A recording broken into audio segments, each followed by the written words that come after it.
السلام عليكم. موعد توقيت مباراة المنتخب المغربي والمنتخب الفرنسي في ربع نهائي كأس العالم 2026، والقنوات الناقلة لهذه المباراة. تأهل المنتخب المغربي إلى ربع نهائي كأس العالم بعد فوزه على كندا في ثمن النهائي، وتأهل المنتخب الفرنسي إلى ربع النهائي بعد فوزه على باراغواي في ثمن النهائي.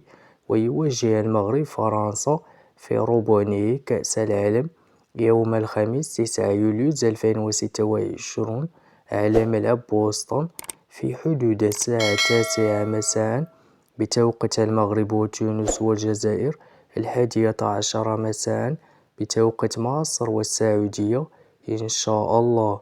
ومن المرتقب نقل هذه المباراة على قناة الرياضية TNT وعلى قناة بين سبورتس ماكس 1.